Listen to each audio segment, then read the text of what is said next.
इस वीडियो के माध्यम से हम क्लाउड सीडिंग को समझने का प्रयास करेंगे। आखिर क्लाउड सीडिंग होती क्या है, कृत्रिम वर्षा से किस प्रकार भिन्न है और क्लाउड सीडिंग चर्चा में क्यों है।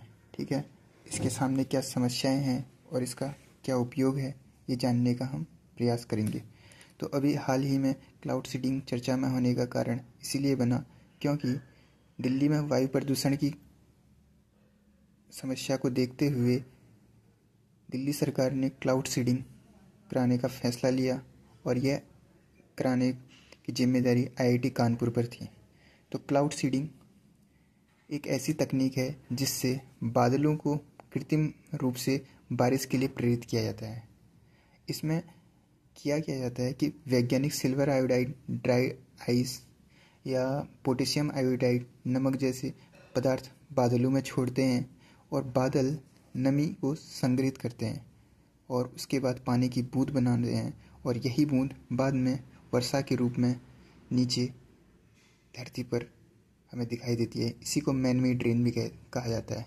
तो क्लाउड सीडिंग और नेचुरल रेन में क्या अंतर होता है, ये हम जानने का प्रयास करेंगे। तो क्लाउड सीडिंग में क्या होता है कि प्रकृति के माध्यम से प्राकृतिक रूप से नमी और तापमान का जैसे ही मिश्रण होता है तो उससे बारिश होती है। संघनन की प्रक्रिया के द्वारा बारिश होती है नेचुरल रेन में। लेकिन वहीं क्लाउड सीडिंग में हम कृत्रिम बारिश करा रहे हैं।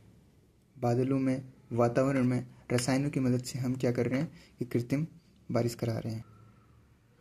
तो ये फिगर बनाया है क्लाउड सीडिंग का कि किस प्रकार क्लाउड सीडिंग होती है।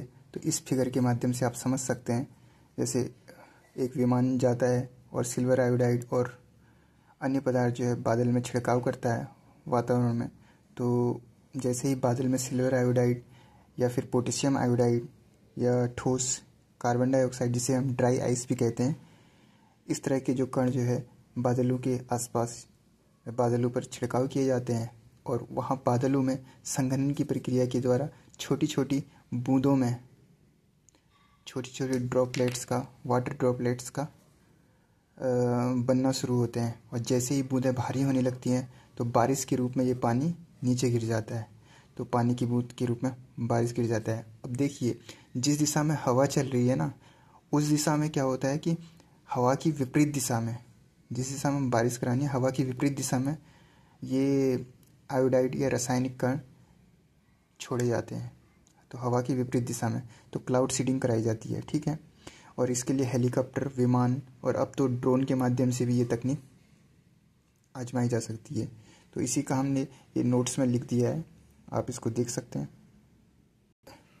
तो इस प्रक्रिया में क्या होता है कि बादल के छोटे छोटे कण हवा में नमी सोख लेते हैं और संघनन से उसका द्रव्यमान बढ़ जाता है। इस प्रक्रिया में क्या होता है, छोटे छोटे कण हवा से जो है नमी सोख लेते हैं और संघनन की प्रक्रिया होती है और संघनन से जो है नमी की मात्रा बढ़ती है तो उसका द्रव्यमान बढ़ जाता है और जो जल की भारी बूंदें होती हैं वे बनने लगती हैं और जब जल की बूंदें भारी हो जाती हैं तो वे बरसने लगती हैं, तो वर्षा के रूप में हमारे सामने प्रकट होती है। तो क्लाउड सीडिंग का हम उपयोग किस तरह कर सकते हैं। तो क्लाउड सीडिंग का उपयोग कोहरा समाप्त करने पर किया जा सकता है। अगर हमें बारिश करवानी है, किसी मौसम में बारिश नहीं हो रही तो वर्षा वृद्धि में किया जा सकता है। अगर वायु प्रदूषण है तो उसको कम करने के लिए इसका उपयोग किया जा सकता है, क्योंकि जब बारिश होगी तो जो ठंडी हवा है वे ज़मीन पे आ जाएगी और धुंध दूर होने लगती है। तो वायु प्रदूषण को दूर करने में ये काफ़ी फ़ायदेमंद होता है। ओलावृष्टि अगर ज़्यादा हो रही है तो उसको कम करने के लिए हम इसका प्रयोग कर सकते हैं बारिश करा के। तो ओलावृष्टि होगी तो पानी ज़्यादा मात्रा में होगा तो बर्फ़ जो है पानी के रूप में बरस के ओलावृष्टि को कम किया जा सकता है। सूखाग्रस्त क्षेत्रों में वर्षा कराने के लिए भी हम इसका कृत्रिम वर्षा का उपयोग कर सकते हैं, जैसे क्लाउड सीडिंग के माध्यम से। और इसमें कई प्रकार की समस्याएं भी आती हैं। समस्याएं किस प्रकार की आती हैं कि इसके लिए हमें नमी युक्त बादलों की उपस्थिति आवश्यक होती है। जैसा कि अभी दिल्ली में देखा गया तो बादलों में वैज्ञानिकों के द्वारा बताया गया कि बादलों में, जिन बादलों में क्लाउड सीडिंग की गई वहाँ नमी नहीं थी उन बादलों में। तो नमी हमेशा उपलब्ध हो यह आवश्यक नहीं है। और जैसा कि अभी लगभग 4000 करोड़ के आसपास का खर्चा आ गया था उसमें, तो धन की अधिक मात्रा होती है, बहुत अधिक खर्चीला होता है, तो अधिक धन की आवश्यकता होती है। और इससे पहले ये पहली बार नहीं है जब देश की राजधानी दिल्ली में क्लाउड सीडिंग कराया जा रहा है। इससे पहले कर्नाटक सरकार ने 2 साल तक क्लाउड सीडिंग प्रोजेक्ट पर काम किया और उसका जो खर्चा आया लगभग 89 करोड़ रुपए। और वहीं तमिलनाडु राज्य भी करा चुका है, कर्नाटक राज्य करा चुका है और दिल्ली ने भी सर्वप्रथम 1957 में क्लाउड सीडिंग करवाई थी।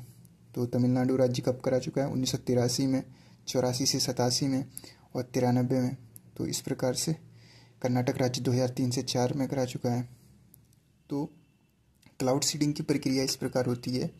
क्लाउड सीडिंग जो है बारिश को बढ़ाने के लिए, वायु प्रदूषण कम करने के लिए और बाढ़ बनाने के लिए यह एक सरकार का बहुत ही अच्छी पहल है। तो इससे आने वाले समय में और भी प्रयोग किए जाएंगे और देखना होगा कि आगे जो प्रयोग किए जाएंगे वो किस प्रकार से